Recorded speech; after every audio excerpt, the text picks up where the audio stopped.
¿Quieres ir a la universidad? Bien. Búscate la vida, dijo mi madre mientras deslizaba un cheque de 80.000 euros sobre la mesa hacia mi hermana pequeña. Misma mesa, misma cena, mismos padres, diferente hija. 9 años después, me encontraba de pie en la parte trasera de la boda de mi hermana. Una boda pagada por los mismos padres que no pudieron donar ni un céntimo para mi futuro. Mi madre escaneó la sala y le susurró a mi padre: ¿por qué siento que falta algo? Antes de que nadie pudiera responder, el novio palideció. Me miró a mí, luego a Julia, luego volvió a mirarme a mí y dijo una palabra que silenció a 200 invitados. ¿Cuál fue esa palabra? ¿Y qué pasó después? Destruyó una boda, la mentira de una familia y un silencio de 9 años. Todo en menos de 4 minutos. Antes de continuar, por favor, tómate un momento para dar me gusta y suscribirte, pero solo si realmente conectas con esta historia. Deja tu ubicación y hora local en los comentarios. Me encantaría saber desde dónde me ves. Mi nombre es Paula Cortés.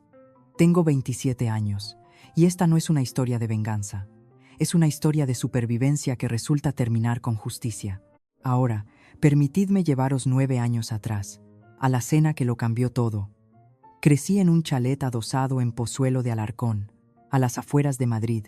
4 habitaciones, garaje para 2 coches, un jardín que mi padre cortaba cada sábado como un reloj. Desde fuera, parecíamos una familia que lo tenía todo bajo control. Desde dentro, bueno, eso depende de a qué hija le preguntes. Mi madre, Carmen Cortés, tenía un sistema. No estaba escrito en ninguna parte, pero todos en la casa lo entendían. Julia era la inversión. Yo era el gasto general. Julia recibía clases de piano.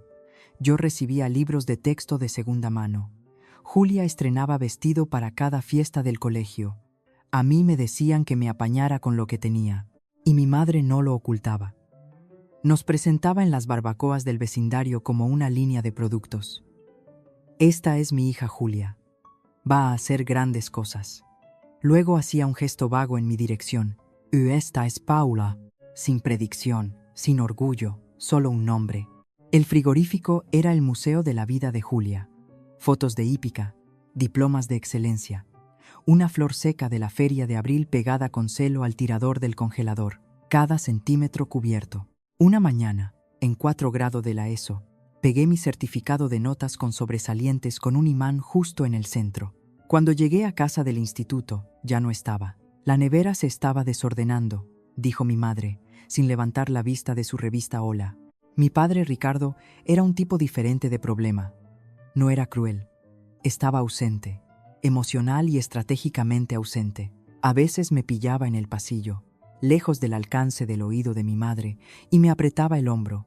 Estoy orgulloso de ti, hija. 5 palabras, siempre susurradas, siempre cuando Carmen no miraba, como si estar orgulloso de mí fuera algo que requiriera clandestinidad. Me dije a mí misma que cambiaría cuando entrara en la universidad. Entré con una beca parcial que cubría la mitad.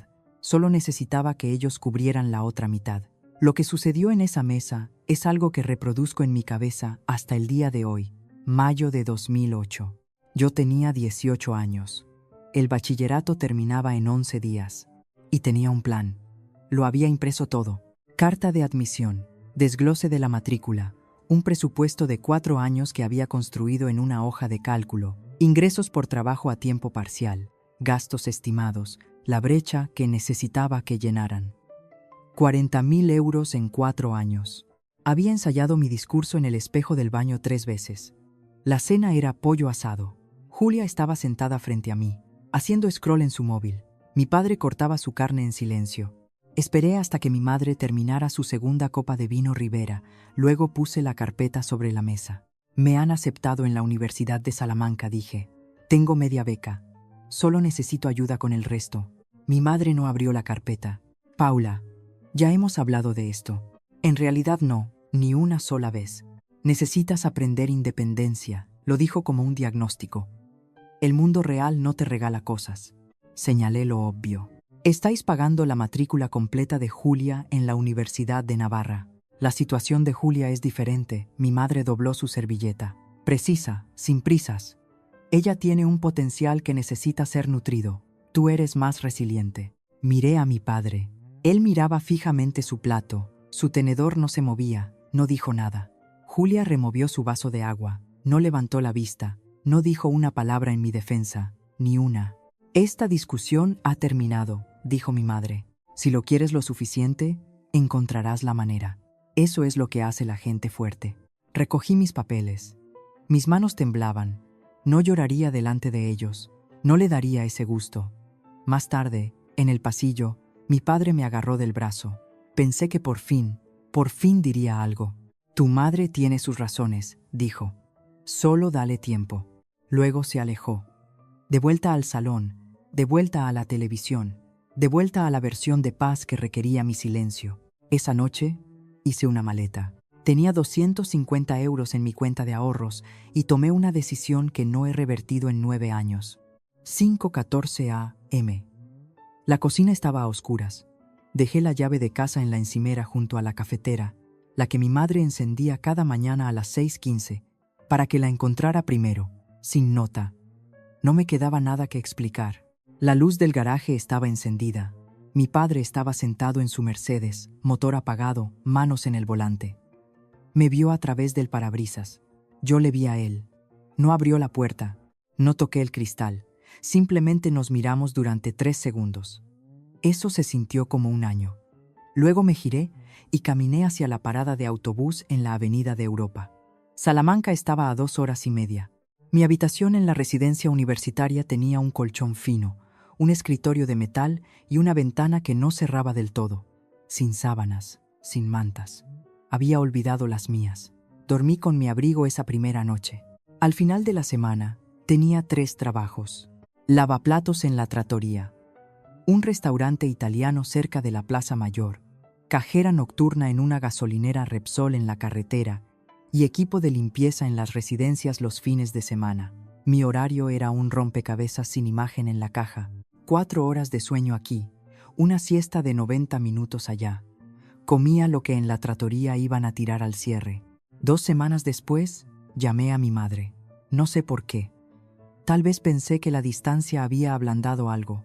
Hiciste tu elección, dijo ella. No llames para hacerme sentir culpable. Colgó. 7 segundos. Esa fue toda la conversación. Guardé su número bajo un nuevo nombre. No contestar. Esa noche, llegó un mensaje de texto de Julia.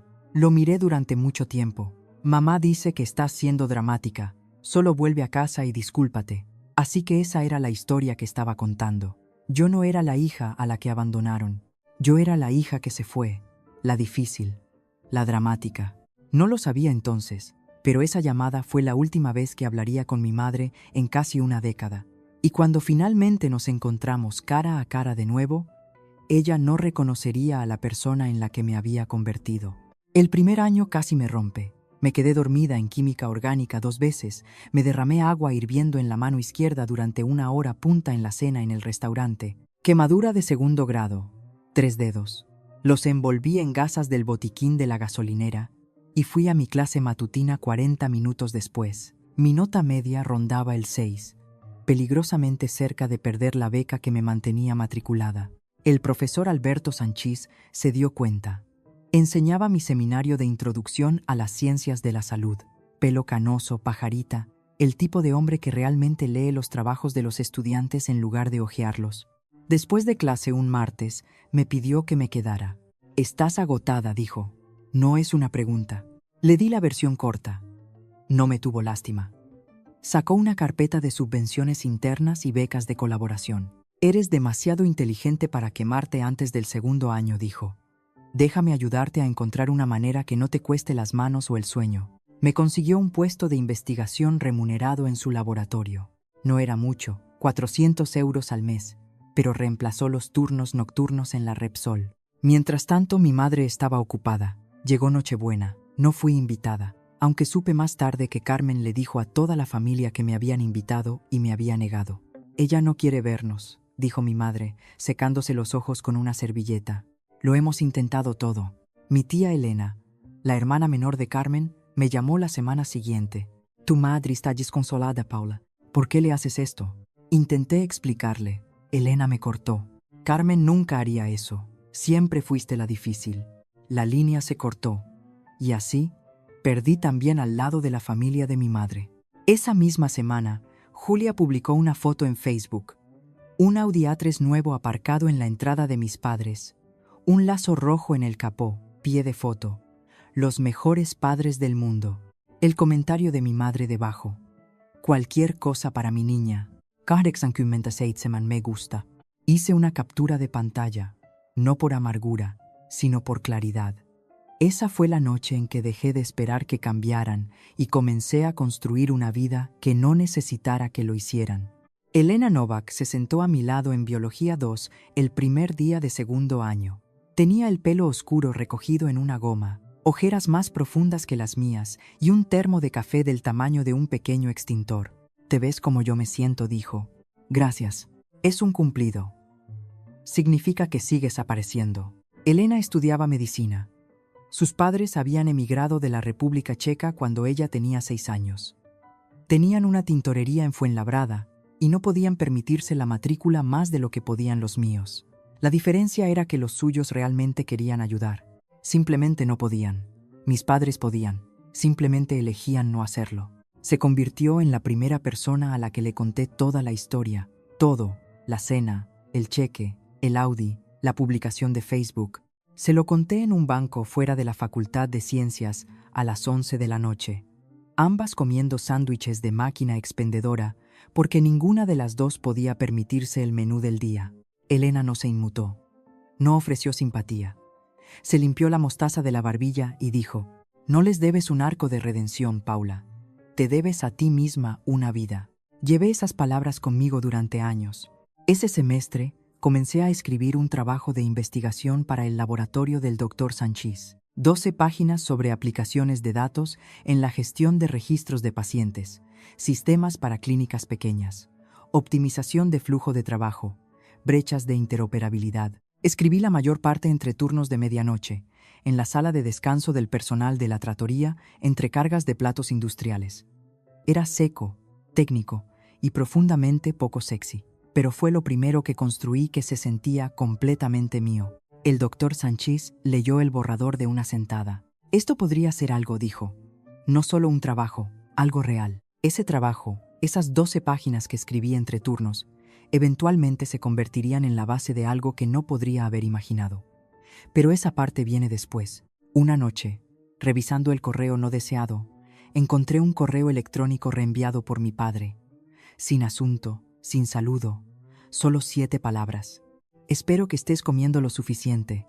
Papá». No preguntó dónde estaba, no ofreció ayuda, no mencionó a mi madre. Solo 7 palabras flotando en el silencio digital.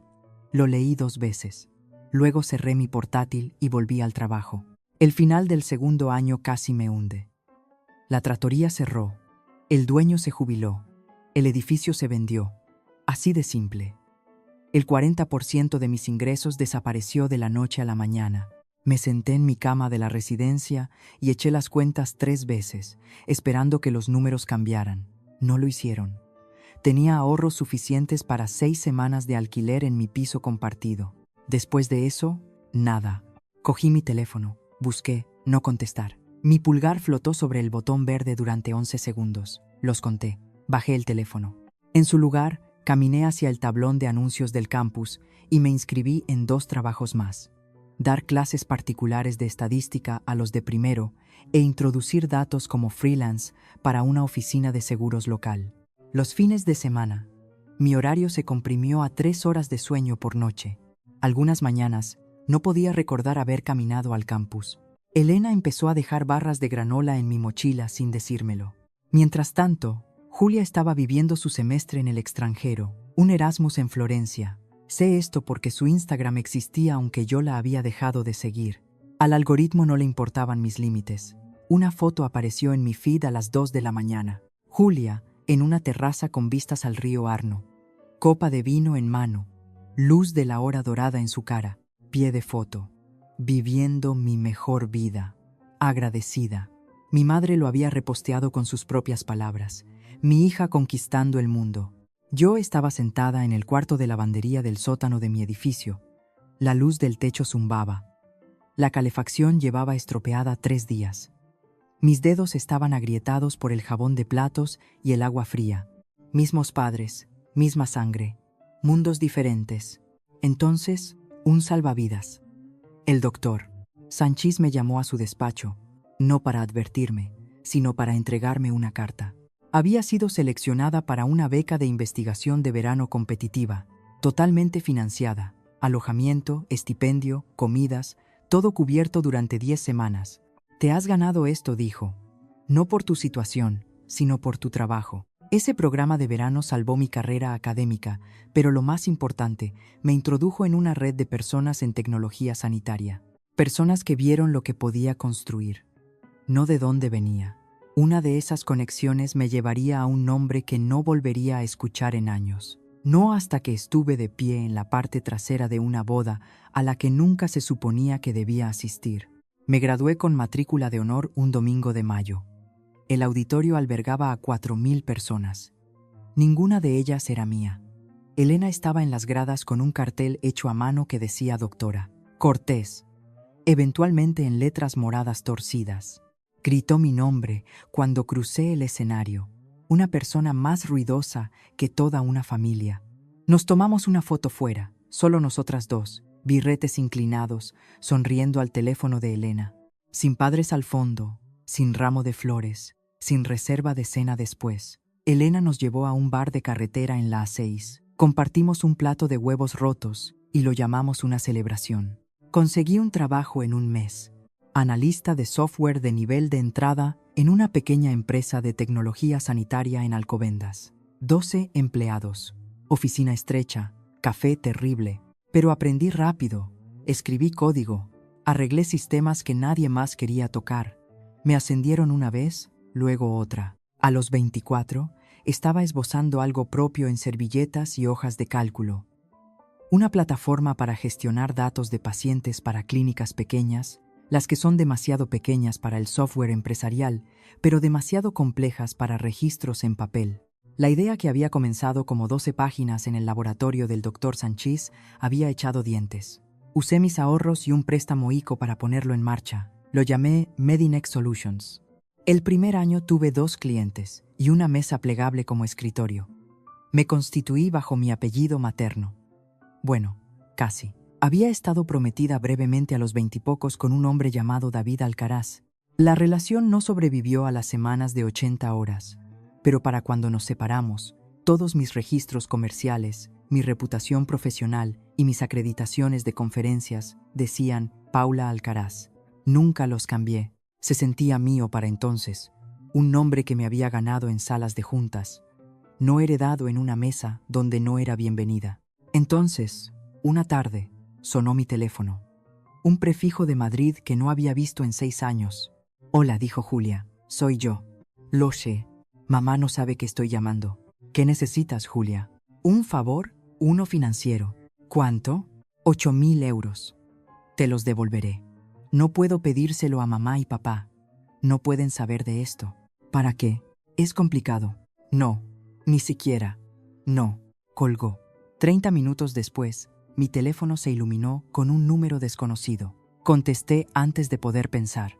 ¿Cómo te atreves a rechazar a tu hermana? La voz de mi madre, más fría de lo que recordaba, después de todo lo que esta familia ha hecho. Presioné el botón rojo. Dejé el teléfono boca abajo en la encimera y me quedé allí reproduciendo lo que Julia había dicho 30 minutos antes.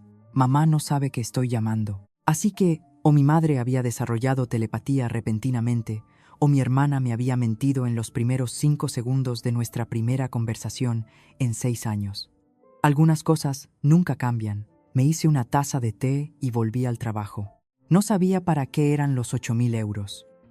No entonces, pero cuando lo descubrí años después de la peor manera posible, explicó todo lo que Julia había estado ocultando. Carmen no aceptó el rechazo en silencio. Nunca lo hizo. En una semana, mi teléfono comenzó a sonar. Números que no había visto en años. Primos, familia, amigos, personas que apenas recordaba de las cenas navideñas de la infancia, todos con el mismo guión. Paula, tu madre está destrozada. Paula, ¿cómo pudiste darle la espalda a Julia? Había llamado a cada uno de ellos. Construyó una narrativa fresca desde cero. Paula tiene dinero ahora. Paula se negó a ayudar a su propia hermana. Paula se ha vuelto fría y egoísta desde que se fue. La tía Elena llamó. Tu madre llora todas las noches por tu culpa. Lloró cuando trabajaba en 3 empleos, a los 18 años. Esa fue tu elección. Exactamente. Y esta también es mi elección. Adiós, tía Elena. Luego vino la publicación de Facebook. Larga, performativa, goteando una pena cuidadosamente construida. Algunos hijos olvidan de dónde vienen. El corazón de una madre solo puede romperse tantas veces. No me nombró. No tuvo que hacerlo. Satan elia kaksi me gusta. El comentario de Julia estaba justo arriba. Te quiero, mamá. Estoy aquí para ti siempre. Un dúo perfecto. La hija devota y la madre herida escenificadas para una audiencia que solo escuchó un lado. Vi la publicación. No reaccioné, no comenté. Bloqueé ambas cuentas. Cerré mi portátil y volví a depurar una integración de cliente que debía entregarse por la mañana. Unos días después, Elena me llamó en su descanso del hospital. Estaba a mitad de su residencia MIR para entonces. Oye, pregunta aleatoria. El LinkedIn de Julia dice que es administradora sanitaria senior, pero la busqué en el registro estatal anoche. Nada. Sin colegiación, sin registro. Tal vez no lo ha actualizado. O tal vez no hay nada que actualizar. Archivé eso. No volví a pensar en ello. Estaba demasiado ocupada construyendo algo real como para perseguir la mentira de otra persona. Podría haber contraatacado. Podría haber publicado mi propia versión, corregido el registro, aireado los recibos, pero tenía una empresa que construir. Y la mejor respuesta a una narrativa falsa no es una contranarrativa, es una vida que no pueden editar. 2 años después de esa llamada, Medinex Solutions cerró su ronda de Serie A, 3 millones de euros en financiación. 28 empleados, una oficina real en el centro de Madrid, cerca de Asca, con escritorios de verdad y café que no sabía a limpiador de motores. Todavía conducía un Honda Civic con una abolladura en el parachoques trasero. Todavía vivía en un apartamento de una habitación en Chamberí. No construí esta empresa para impresionar a nadie, le dije a Elena cuando me preguntó por qué no había mejorado mi nivel de vida. La construí porque no tenía red de seguridad ni otra opción. Ese octubre, fui invitada a hablar en una conferencia de tecnología sanitaria en Barcelona, 200 asistentes, en su mayoría administradores de hospitales y operadores de clínicas. Presenté la plataforma de Medinex, cómo reducía el tiempo de incorporación para pequeñas consultas en un 60%, cómo se integraba con los sistemas existentes sin el precio de empresa grande. Después, un hombre con una americana gris se presentó cerca de la estación de café. Alto, apretón de manos seguro, contacto visual directo. Marcos Vega, soy director financiero del Grupo Sanitario Vista Verde, una cadena de clínicas regionales. Nos estamos expandiendo. Lo que mostraste ahí arriba es exactamente lo que hemos estado buscando. ¿Cuántas ubicaciones?, pregunté. 14, 22 para el próximo año. Ese es un despliegue significativo. Lo es. Por eso quiero hablar de números. ¿Podemos reunirnos el próximo mes? Intercambiamos tarjetas de visita. Escribí Marcos Vega, Vista Verde, seguimiento noviembre en mis notas de reuniones anoche. Solo un nombre, solo un trato potencial. Mientras esperaba mi ave de vuelta a Madrid en Sants, apareció una notificación en mi teléfono. Julia Cortés, te ha enviado una solicitud de amistad en Facebook. Había creado una cuenta nueva. La antigua seguía bloqueada. La miré durante unos segundos. Luego pulsé rechazar y guardé mi teléfono. Marcus Vega. No sabía que estaba a punto de convertirse en el prometido de mi hermana, o que nuestro trato detonaría una mentira que mi familia había estado construyendo durante 9 años. 6 meses después, el trato con Grupo Sanitario Vista Verde estaba tomando forma. Valor del contrato: 5 millones de euros. Fácilmente el más grande en la historia de Medinex. Mi equipo había pasado semanas en la propuesta, especificaciones técnicas, plazos de implementación, documentación de cumplimiento, y cada detalle tenía que ser hermético. Como parte del acuerdo, Vista Verde quería que Medinex manejara su módulo de credenciales, el sistema que rastrea las licencias, certificaciones y educación continua del personal para auditorías regulatorias. Para construirlo correctamente, necesitábamos sus registros de personal existentes como datos de muestra para la implementación. Mi oficial de cumplimiento solicitó la lista completa del personal con credenciales enumeradas. Era un requisito técnico, no una investigación. Solo datos que necesitábamos para configurar el sistema correctamente. Esa parte era rutina. Lo que no era rutina fue el sobre que llegó a mi apartamento un martes por la tarde. Color crema, cartulina pesada, relieve dorado a lo largo de los bordes. Lo abrí, de pie en la encimera de la cocina, todavía sosteniendo mis llaves. Junto con sus familias, Julia Cortés y Marcos Vega, solicitan el honor de su presencia en su boda, finca El Robledal, Toledo, sábado, 15 de junio, 17 horas. Lo leí 2 veces. Luego lo dejé y caminé hacia la ventana y me quedé allí un rato. Marcos Vega, el mismo Marcos Vega cuyo contrato estaba en mi bandeja de entrada. Mi hermana se casaba con mi cliente más importante. Recogí la invitación de nuevo. Un trozo de papel de cuaderno doblado cayó de detrás de la tarjeta de confirmación. La letra era temblorosa, inclinada. Letras pequeñas presionadas con fuerza en el papel. Por favor, ven, papá. No Carmen, no Julia. Ricardo. Lo había colado como contrabando. Mi padre no sabía a qué me dedicaba. Nunca había preguntado y yo nunca se lo había dicho. Nuestra única comunicación en 9 años había sido un correo electrónico de 7 palabras que nunca siguió. No envió la invitación porque supiera sobre Marcos o Medinex. La envió porque, a pesar de todos sus fracasos, todavía quería a sus 2 hijas en la misma habitación. Llamé a Elena esa noche. Mi hermana se casa con mi cliente más grande. Silencio.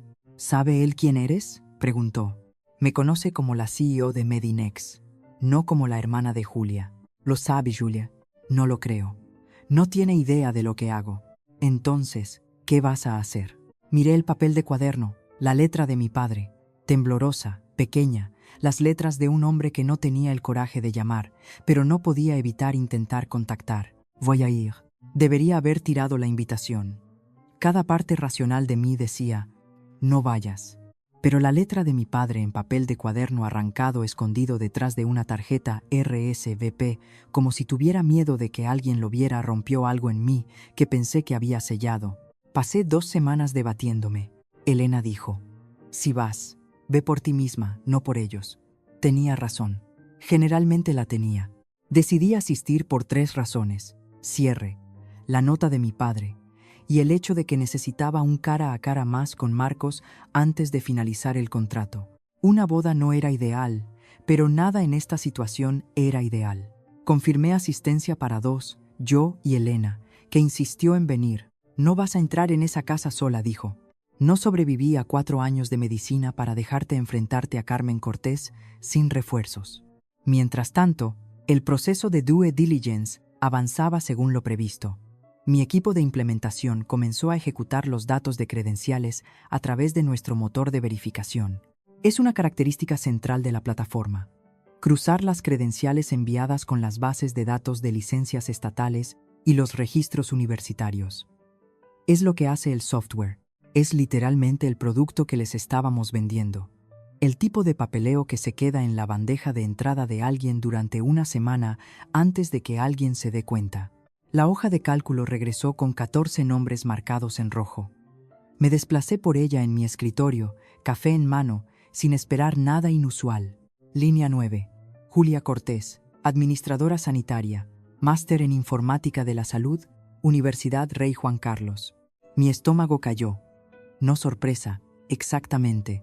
Algo más cercano a la confirmación. Pensé en lo que Elena me había dicho hace un par de años. Su nombre no estaba en el registro estatal. Podría haberlo marcado. Podría haberle dicho algo a Marcos en ese momento. Pero este era un proceso de cumplimiento, no una investigación personal. El protocolo era claro. Verificar cada nombre en la lista, sin excepciones, sin atajos, sin favoritismos en ninguna dirección. Envié un correo electrónico a mi equipo legal. Vía rápida para la verificación de credenciales. La lista completa.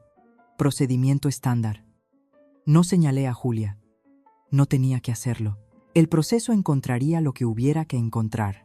3 días después, llegó una nota preliminar de mi oficial de cumplimiento. 3 nombres marcados para verificación extendida. Las respuestas institucionales pueden tardar de 2 a 4 semanas. La boda era en 18 días. Los resultados podrían no llegar hasta después. Y me di cuenta de que no solo iba a la boda de mi hermana. Estaba caminando hacia una colisión entre 2 mundos que ella nunca esperó que se encontraran. La finca El Robledal se asentaba sobre hectáreas de viñedos y olivares justo al norte de Toledo. Luces de verbena colgaban en bucles entre viejos robles. Lino blanco cubría cada superficie. Un cuarteto de cuerda tocaba algo suave y de buen gusto cerca de la entrada del jardín. 200 sillas miraban hacia un arco cubierto de flores. Parecía un reportaje de revista. Parecía dinero, el dinero de mis padres. Elena y yo llegamos a las 16:40. Yo llevaba un vestido azul marino sencillo, pelo suelto, sin joyas que llamaran la atención. Elena vestía de negro. Apoyo moral y energía funeraria, susurró. Ambos aplican. Apenas habíamos pasado la mesa de bienvenida cuando una voz cortó la música ambiental. No esperaba verte aquí, tía Elena. Copa de champán en mano. Misma expresión pellizcada que llevaba la última vez que me dijo que yo era la difícil. Fui invitada, dije. ¿Por quién? ¿Importa? Estoy aquí. Abrió la boca, la cerró y luego se retiró hacia un grupo de primos cerca de la barra. La vi susurrar algo a 2 mujeres que reconocí vagamente. Ambas se giraron para mirarme. Entonces apareció mi madre. Carmen Cortés se movía entre la multitud como la anfitriona de una gala benéfica. Vestido color champán, peinado de peluquería, sonrisa ajustada a la máxima potencia. Tocaba hombros, besaba mejillas, se reía de cosas que no eran graciosas. Cuando me vio, la sonrisa no cayó, se congeló. Cruzó el césped en 6 segundos y me arrastró detrás de un enrejado de rosas blancas. ¿Qué haces aquí?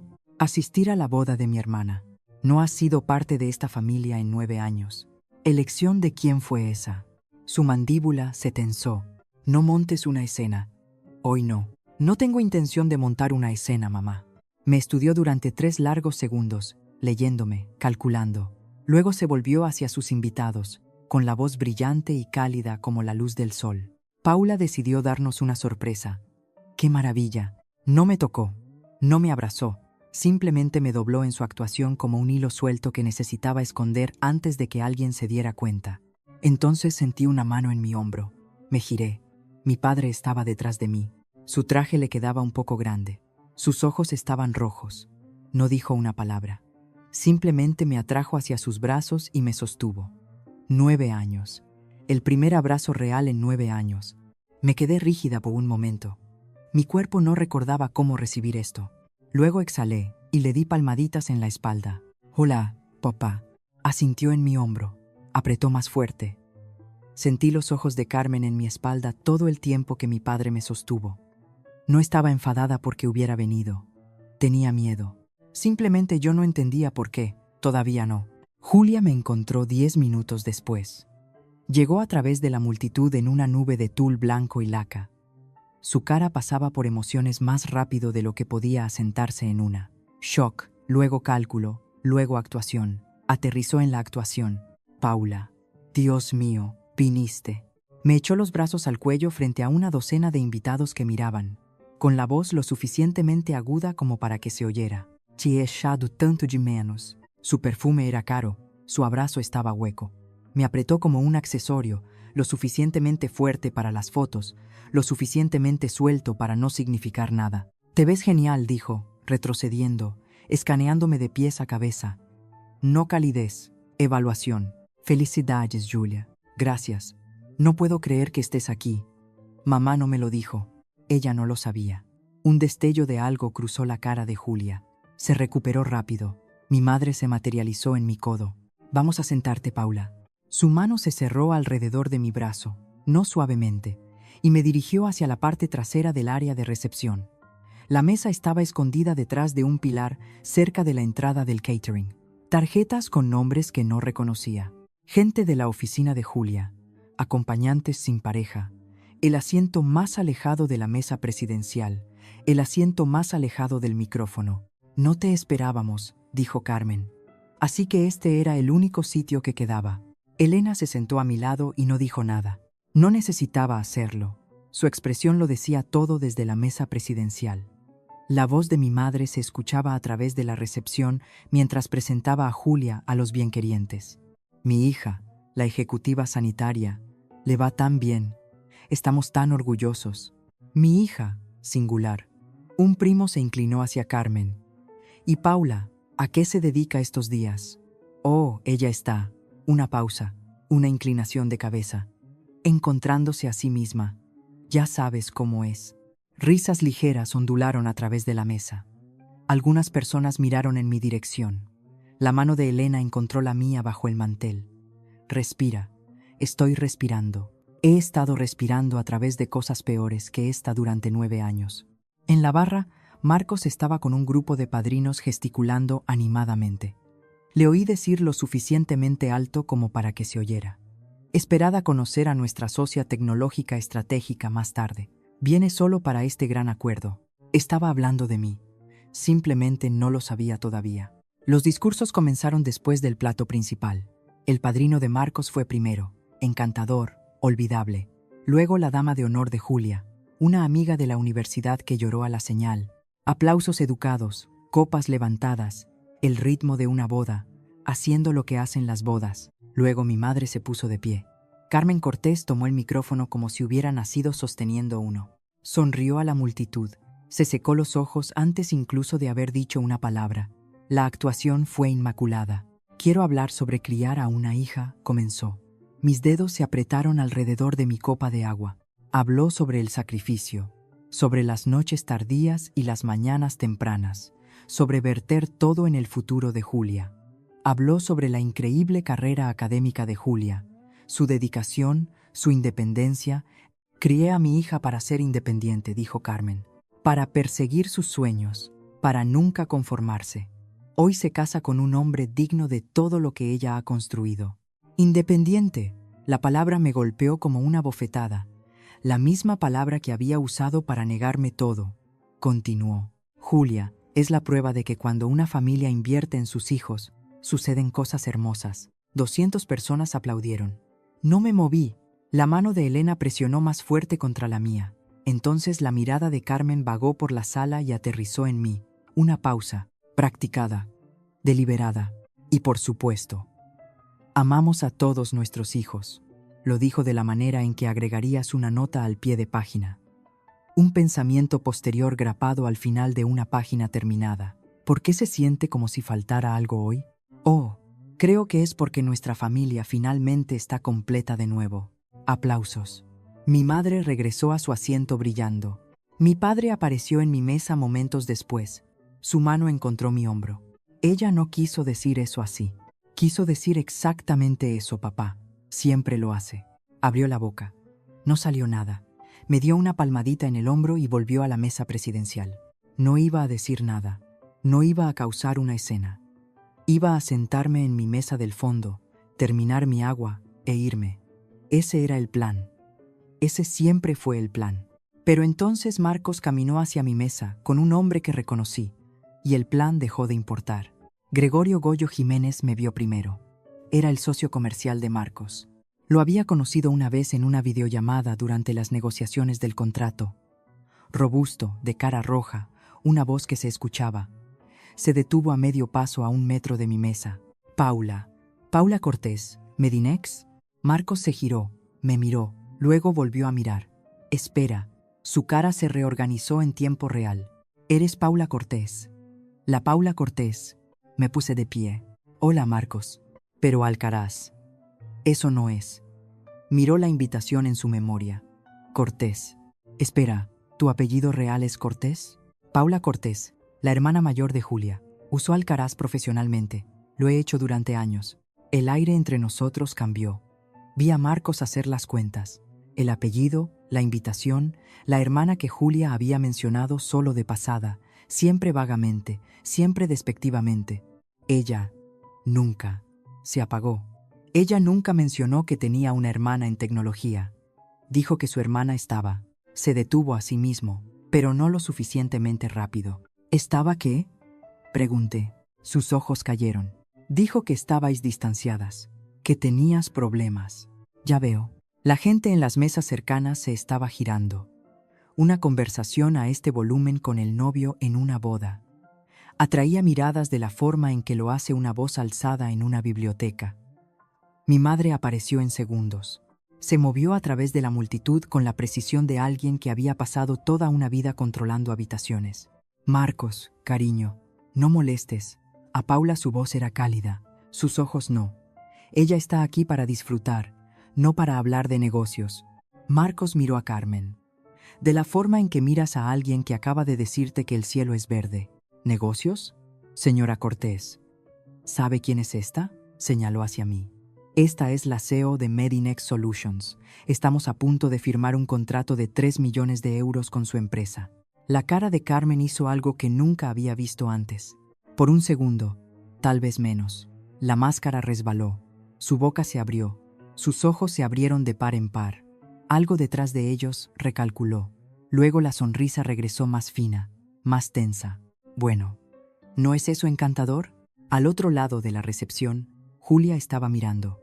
Estaba a mitad de conversación con una dama de honor, pero su cuerpo se había girado hacia nosotros, su copa congelada a medio camino de sus labios. La dejó en la mesa más cercana y comenzó a caminar hacia nosotros. Por primera vez en mi vida, vi miedo en los ojos de mi hermana. No de mí, de ser descubierta. Marcos no esperó a que Julia nos alcanzara. Ya se estaba moviendo hacia el escenario, micrófono en mano, corriendo con la adrenalina de un hombre que acababa de tropezar con lo que pensaba que era la mayor coincidencia de la noche. Todos, perdón, un anuncio rápido más sonrió a la multitud. 200 caras se giraron. Acabo de descubrir algo increíble. La CEO de Medinex Solutions, la empresa que está a punto de transformar nuestras operaciones clínicas, está aquí esta noche.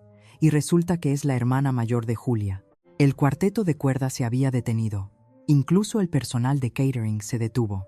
Paula Alcaraz, o como acabo de descubrir, Paula Cortés, la hermana mayor de Julia Marcos, señaló hacia mi mesa. Construyó su empresa desde cero, sin conexiones familiares, sin inversores. Inicialmente, programó el primer prototipo ella misma, mientras trabajaba en 2 empleos. Finalista de Forbes 30 Under 30. Y ha estado sentada en la mesa del fondo todo este tiempo. Silencio primero, luego aplausos dispersos al principio, luego más fuertes, luego sostenidos. La gente estiraba el cuello, algunos se pusieron de pie. Me quedé de pie, asentí una vez. Gracias, Marcos. Este es el día de Julia. Mantengamos el foco en los novios. Pero 200 personas ya estaban haciendo lo que hacen 200 personas. Estaban recalculando. Podía verlo en sus caras. Los susurros comenzaron inmediatamente. Espera.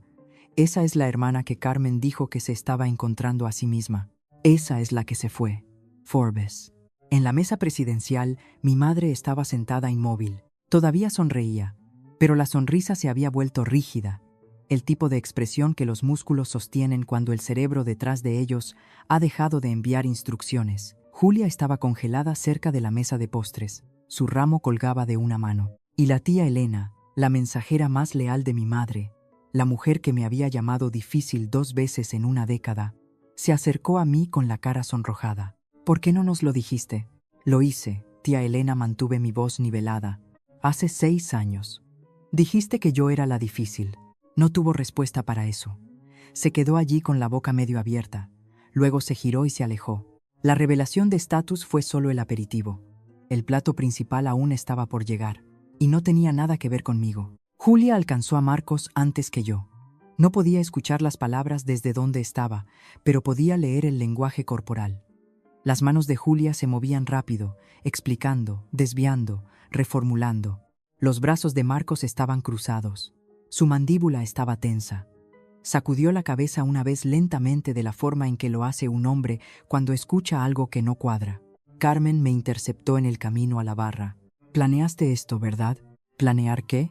¿Tener éxito?» La miré. «No, mamá. Esa fue tu idea. Recuerda, sé independiente. Viniste aquí para humillar a tu hermana. Vine porque papá me lo pidió. Todo lo demás lo construiste tú misma». Dio un paso más cerca. Su voz bajó a un siseo. «Siempre tuviste que hacer que todo tratara sobre ti. Esta es la primera vez en 9 años que estoy en la misma habitación que tú. No hice un discurso. No pedí el micrófono. Tu yerno me presentó. Háblalo con él. Se giró y se alejó. Observé sus manos. Estaban temblando. 5 minutos después, Marcos apareció a mi lado. Su teléfono estaba en su mano. Su cara era diferente ahora. La calidez del anuncio se había ido, reemplazada por algo plano y controlado. Paula, ¿podemos hablar? No aquí. Salimos al balcón con vistas al viñedo. El sol se estaba poniendo. La luz era hermosa. Se sentía obsceno dado lo que venía. Mi equipo me envió el informe de diligencia debida esta mañana, dijo. No lo había leído hasta ahora. Levantó su teléfono. El nombre de Julia está en la lista de verificación de credenciales. Lo usé. Dice que su máster de la Universidad Rey Juan Carlos no existe. No tienen registro de que completara ningún programa. Se matriculó pero no terminó el segundo año. Lo sé. Me miró fijamente. Lo sabías y no me lo dijiste. La verificación final llegó ayer por la mañana. Entrega del sábado al correo de mi oficial de cumplimiento. Me lo reenvió 3 horas antes de que me subiera al coche para venir aquí. No he tenido tiempo de procesarlo a través de legal todavía, Marcos. Ni siquiera sabía cómo comenzar esa conversación. Hola, las credenciales de tu prometida no cuadran. Además, es mi hermana con la que no me hablo. No hay manual para esto. La pantalla de su teléfono se oscureció. Se quedó allí, ambas manos en la barandilla, mirando las filas de viñedos abajo. 3 minutos de silencio. Los bajos de la música de la recepción golpeaban débilmente a través de las puertas de cristal. Luego dijo algo que nunca olvidaré. Voy a preguntárselo una vez, dijo Marcos, todavía agarrando la barandilla, delante de todos. Porque si me miente a la cara una vez más frente a mi familia, mis socios, entonces sabré exactamente con quién casi me caso. Marcos, no lo hagas. Necesito hacer esto. Caminó de vuelta adentro. Lo seguí 3 pasos por detrás. No quería ser parte de lo que estaba a punto de suceder, pero tampoco podía apartar la mirada. Julia estaba parada cerca de la mesa de la tarta, hablando con una dama de honor, con una sonrisa que trabajaba demasiado duro. Vio venir a Marcos y su sonrisa se iluminó. Bebé, lo que sea que te haya dicho. ¿Te graduaste en la Rey Juan Carlos? La dama de honor dio un paso atrás. ¿Qué? Julia soltó una risa corta y nerviosa. Por supuesto que yo. ¿Lo hiciste? Los ojos de Julia se movieron. Izquierda, derecha. Estaba escaneando la sala, calculando quién podía oír. La mayoría de las mesas al alcance del oído se habían quedado en silencio. ¿Podemos hablar de esto más tarde? Me dijiste que tenías un máster. La voz de Marcos no era fuerte. Era rígida, el tipo de silencio que hace que la gente se incline. Les dijiste a tus padres que te graduaste. Le dijiste a mi clínica que estabas certificada. Carmen se materializó al lado de Julia. Su mano encontró el brazo de Julia. Marcos, baja la voz. ¿Lo sabías?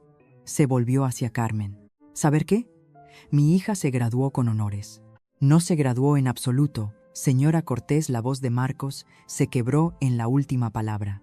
Abandonó en segundo año. 200 invitados. Silencio total. Incluso el cuarteto de cuerdas se había detenido. El único sonido fue una copa de vino que alguien dejó demasiado fuerte en la mesa 6. La cara de Julia se arrugó. La actuación se cayó de una vez, como un andamio colapsando de un edificio. Las lágrimas mancharon su maquillaje. Iba a decírtelo. ¿Cuándo? Después de la boda. La mandíbula de Marcos tembló. Después de que te contraté en mi empresa, basándome en un currículum que inventaste. Carmen abrió la boca de nuevo y Marcos giró hacia ella. Para Marcos levantó una mano. No fuerte, no un grito, pero la única palabra aterrizó como una puerta cerrándose. La boca de Julia se congeló a mitad de frase. Toda la recepción se quedó quieta. Se giró y me miró, de pie a 3 metros de distancia, en silencio, sin sostener nada, sin hacer nada. Esta persona. Su voz se quebró. Se presionó el puño contra la boca por un momento, se estabilizó, luego dejó caer la mano. Esta persona es la única Cortés honesta en esta sala. 200 personas me miraron.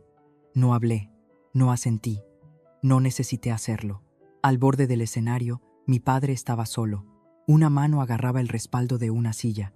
No estaba defendiendo a nadie, no estaba hablando. Estaba llorando en silencio, de la forma en que lloran los hombres cuando lo han sabido durante años y no han dicho nada. Marcos salió del patio y no miró atrás. Goyo lo siguió. Un grupo de padrinos fue tras ellos, intercambiando miradas que decían lo que nadie diría en voz alta. Esta boda había terminado. Julia se hundió en el suelo. Su vestido se arremolinó a su alrededor como un paracaídas desinflado. Toda esa tela blanca, todo ese dinero asentándose en la losa. Dos damas de honor se agacharon a su lado. Una le tendió una servilleta. Julia no la tomó. La recepción zumbaba con el murmullo eléctrico bajo de 200 personas procesando algo que nunca olvidarían. Sillas arrastradas, teléfonos saliendo. Alguien en una mesa trasera ya estaba enviando mensajes de texto. Mi madre se volvió hacia mí. Su compostura había desaparecido. No agrietada, destrozada. Su voz salió cruda. ¿Estás feliz ahora? Destruiste la vida de tu hermana. No alcé la voz. No di un paso más cerca. Hablé lo suficientemente claro para que las mesas cercanas oyeran. No porque quisiera una audiencia, sino porque había terminado de tener conversaciones en rincones. No, mamá. Las mentiras de Julia destruyeron la vida de Julia. El proceso de cumplimiento estándar de mi empresa encontró la verdad. Eso no es venganza, eso es responsabilidad. Podrías haberlo enterrado. Su voz temblaba. Podrías no haber dicho nada y haber cometido fraude. Arriesgado mi empresa, mis empleados, mis clientes por una mentira. Sacudí la cabeza. No, no sacrificaré mi integridad por la imagen de esta familia. Ya no. Algo cambió en la multitud. Podía sentirlo, el peso de la percepción inclinándose. Algunos parientes en mesas cercanas intercambiaron miradas. La tía Elena se presionó la mano contra la boca. Un hombre mayor que no reconocí, alguien del lado de Marcos, asintió una vez hacia mí. Solo una vez, pero significó todo. Carmen miró a su alrededor. Por primera vez, la sala no estaba con ella. Se dio la vuelta y caminó hacia el aparcamiento sin otra palabra. Una mano tocó mi brazo. Me giré. Megan, la dama de honor de Julia, estaba allí, con los ojos rojos. Debería haber dicho algo hace años, dijo. Sabía lo del título. Me rogó que me callara. Lo siento. Así que la mentira tenía raíces más profundas y anchas de lo que había imaginado. Recogí mi bolso de la mesa. Era hora de irse. Estaba a mitad de camino a través del aparcamiento de grava cuando escuché sus pasos. Irregulares, apresurados, zapatos de vestir sobre piedra suelta. Paula, espera. Me detuve, pero no me di la vuelta. El aire de la tarde era cálido y tranquilo. Los grillos habían comenzado en las filas de viñedos. No tengo nada más que decir, papá. Entonces déjame decir algo a mí. Su voz estaba sin aliento. Por una vez me giré. Mi padre estaba bajo una hilera de luces que terminaba en el borde del lote. Su corbata estaba suelta. Sus ojos estaban hinchados. Parecía 10 años mayor que el hombre que había dejado en el garaje esa mañana hace 9 años. Sabía que estaba mal, dijo. Cada día, Paula. Sabía que lo que tu madre estaba haciendo estaba mal, y no dije nada. ¿Por qué? Apretó los labios, miró al suelo, volvió a mirarme. Porque fui un cobarde. Porque era más fácil perderte en silencio que luchar contra ella en voz alta. Su voz se quebró. Y eso me hace peor que ella. Porque ella al menos creía que tenía razón. Yo sabía que estaba equivocada. Y no nací elegí la paz. La palabra colgó entre nosotros. Paz. La misma palabra detrás de la cual se había estado escondiendo toda mi vida. Eso no fue paz, papá. Eso fue abandono. Lo sé. Silencio. Un coche arrancó en algún lugar del lote. Los bajos amortiguados de la música de la recepción aún pulsaban desde dentro. En algún lugar detrás de nosotros, Julia seguía sentada en el suelo con su vestido de novia. En algún lugar, mi madre estaba buscando las llaves de su coche. Y aquí, bajo una hilera de luces en un lote de grava, mi padre estaba haciendo la única cosa honesta que había hecho en una década. No te odio, dije, pero no puedo perdonarte esta noche. Tal vez no en mucho tiempo. Eso es justo. Necesito irme. Asintió. Conduce con cuidado. 2 palabras. Simples, pequeñas. Pero no eran una excusa esta vez. No eran una desviación. Por primera vez en 9 años, mi padre me dijo algo que no estaba diseñado para terminar una conversación. Era una admisión de que no tenía derecho a extender una. Elena estaba esperando junto al coche. No preguntó qué dijo. Simplemente arrancó el motor. No lloré hasta que salimos a la autopista. La caída vino en oleadas. La primera oleada fue digital. En 48 horas, mi teléfono no paraba de vibrar. Pero por primera vez en casi una década, las llamadas no eran acusaciones, eran disculpas. La tía Elena llamó el lunes por la mañana. Su voz era diferente, más baja, despojada de la certeza moral con la que había crecido escuchando. Paula, te debo una disculpa. Creí todo lo que tu madre me dijo durante 9 años. Cada palabra estaba equivocada. Le di las gracias. No dije que estaba bien porque no lo estaba. Mi tía abuela Margarita, la hermana de mi abuela, el miembro vivo más antiguo de la familia, me envió un correo electrónico esa noche. 3 líneas. Tu abuela habría estado tan orgullosa de ti. Siento que no estuviéramos allí. Por favor, no renuncies a todos nosotros. La segunda oleada fue profesional. Los colegas de Marcos en Vista Verde comenzaron a verificar el historial laboral de Julia. Lo que encontraron coincidió con lo que ya sospechaba. Julia nunca había tenido el título de administradora sanitaria. Era recepcionista, una buena según la mayoría de las cuentas. Agradable, organizada, querida. Pero el título en su LinkedIn, las credenciales en su currículum, el título en la pared de su oficina en casa. Nada de eso era real. Marcos me envió un correo electrónico el martes por la noche, profesional, controlado. El contrato con Medinex sigue en marcha. La situación de Julia es personal y no dejaré que afecte nuestra relación profesional, pero necesito algo de tiempo antes de nuestra próxima reunión. Espero que lo entiendas. Lo entendí. La tercera oleada fueron las redes sociales. Carmen publicó una vez un largo párrafo lloroso. Mi familia está siendo destrozada por los celos y las mentiras. Rezad por nosotros. Era el mismo guión que había ejecutado durante años, pero esta vez la sección de comentarios no cooperó. ¿Qué hay de Paula? ¿Qué pasó realmente en la boda? ¿Es cierto lo del título de Julia? Borró la publicación en 4 horas. Luego, el miércoles por la noche, un mensaje de texto de Julia. Sin preámbulos, sin actuación.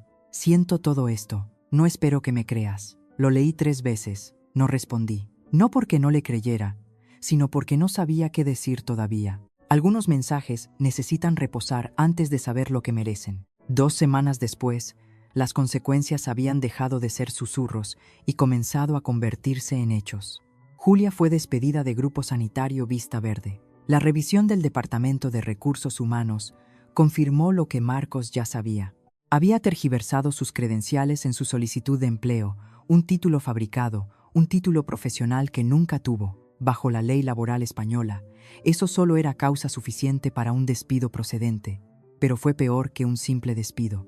Debido a que Julia había incluido esas credenciales falsas en la documentación presentada durante una auditoría de cumplimiento el año anterior, el equipo legal de la clínica lo marcó como una responsabilidad potencial. No fue acusada penalmente, no hubo daño al paciente, ni fraude de facturación.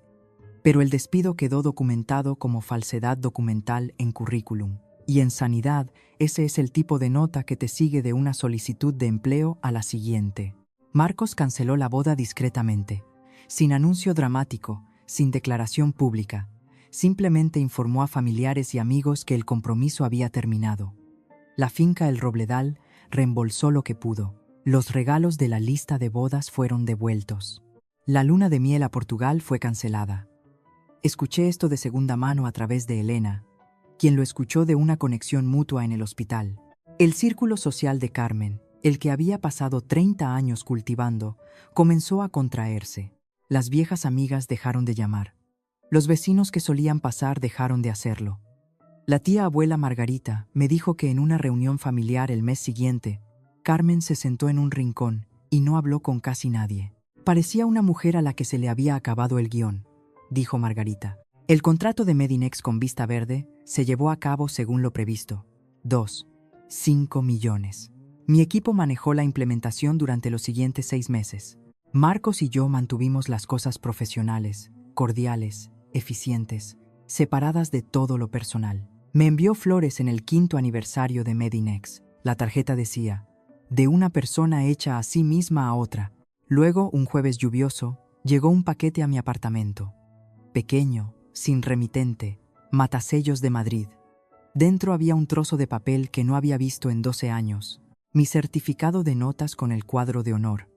el que mi madre había arrancado del frigorífico cuando tenía 15 años, el que había desaparecido por la mañana. Estaba ligeramente doblado en las esquinas, amarillento a lo largo de los bordes. Una nota adhesiva estaba pegada en la parte posterior, con la letra temblorosa de mi padre. Nunca desordenó nada, siempre fue tuyo. Lo había guardado. 12 años en un cajón del escritorio, oculto de mi madre, de la misma manera que había ocultado cada impulso honesto que había tenido. No fue suficiente. Un trozo de papel no podía deshacer una década, pero lo sostuve durante mucho tiempo antes de dejarlo. No llamé a nadie durante una semana. Necesitaba el silencio. Luego, un domingo por la mañana, me senté en la mesa de mi cocina con una taza de café e hice lo que debería haber hecho hace años. No por ira, no por victoria, sino por claridad. Establecí los términos. Le escribí un correo electrónico a mi madre. No un mensaje de texto, no una llamada, un correo electrónico, porque Carmen actuaba mejor en tiempo real, y yo no le iba a dar un escenario. Mamá, no te odio, pero no fingiré más. Elegiste a Julia no porque te necesitara más, sino porque era más fácil de controlar. Yo era inconveniente porque hacía preguntas. Ya no pregunto. Si quieres una relación conmigo, comienza con honestidad, no con una actuación, no con una publicación de Facebook. Honestidad. La pelota está en tu tejado. Pulsé enviar. No lo releí. Ella nunca respondió. No me sorprendió. Los narcisistas no negocian. Actúan o se retiran. Carmen se retiró. Llamé a mi padre la noche siguiente. Estoy abierta a mantener el contacto, dije, pero bajo mis condiciones. No más dale tiempo. No más esconderse detrás de mamá. Si quieres ser mi padre, sé mi padre en voz alta. Una larga pausa. Podía oírlo respirar. Lo intentaré. No lo intentes. Hazlo. Val. No fue una gran reconciliación. Fue una grieta en un muro. Suficiente para dejar pasar la luz. No lo suficiente para atravesarlo. Todavía no. En cuanto a Julia, no contacté con ella. No porque la odiara, porque no estaba lista. El perdón no es una puerta que cierras de golpe. Es una puerta que abres cuando eres lo suficientemente fuerte como para pararte en el marco sin inmutarte. Yo no estaba allí todavía. Tal vez algún día, pero no en la línea de tiempo de nadie más.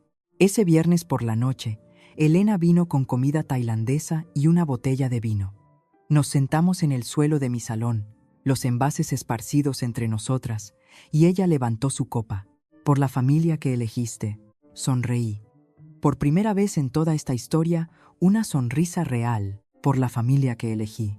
Hay una pregunta que la gente me hace, no a menudo, pero cuando escuchan partes de mi historia en una conferencia o durante la cena o en una de esas conversaciones nocturnas que van más profundo de lo que planeaste, preguntan, ¿te sientes vengada?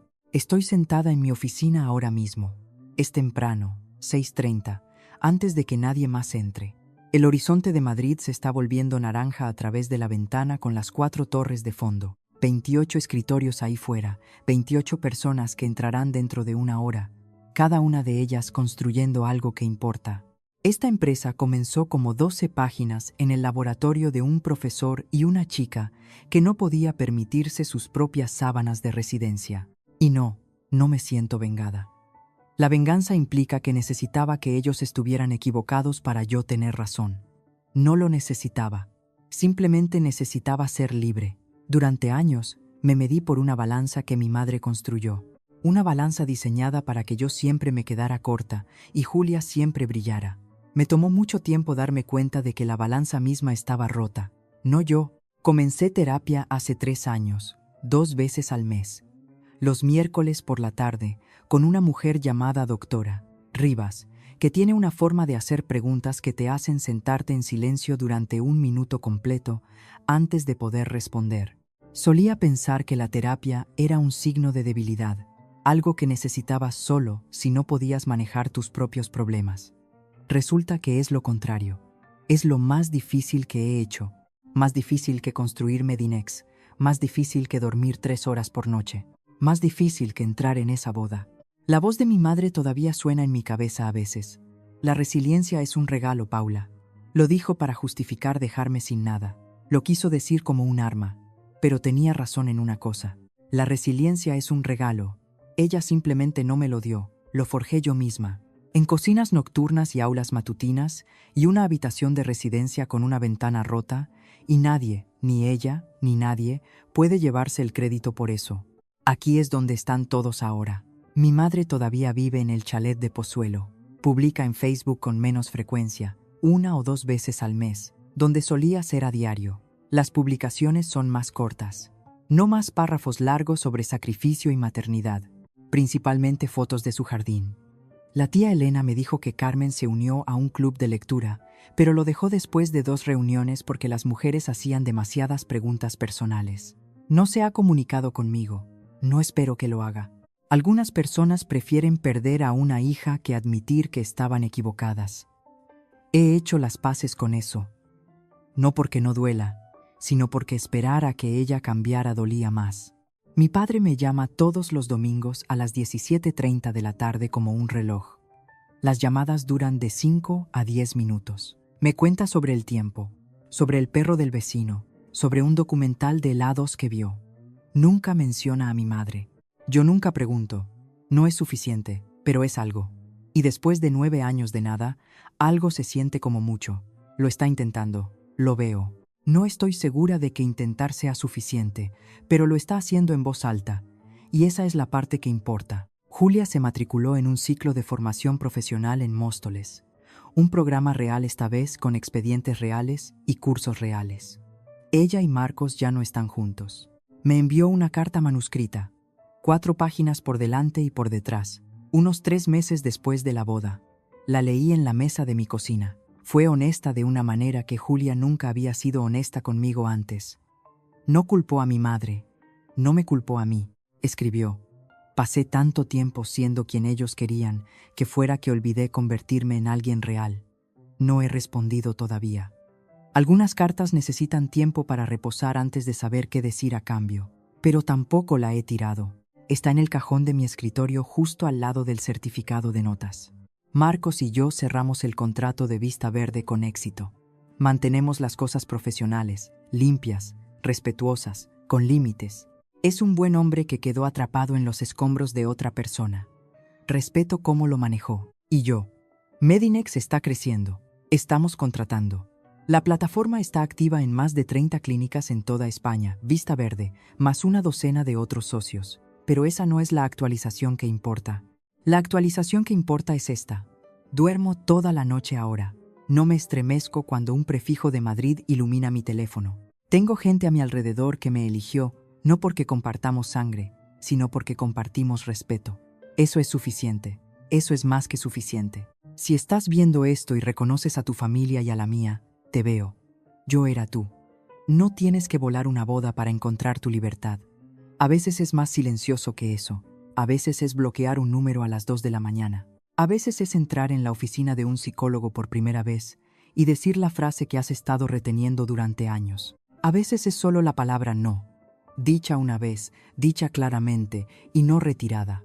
Mis padres me enseñaron una cosa, aunque no pretendían hacerlo. Me enseñaron que podía sobrevivir sin ellos. Y una vez que sabes eso, realmente lo sabes, en tus huesos, en tus peores momentos, en el silencio de una habitación de residencia vacía a los 18 años, nadie tiene poder sobre ti nunca más.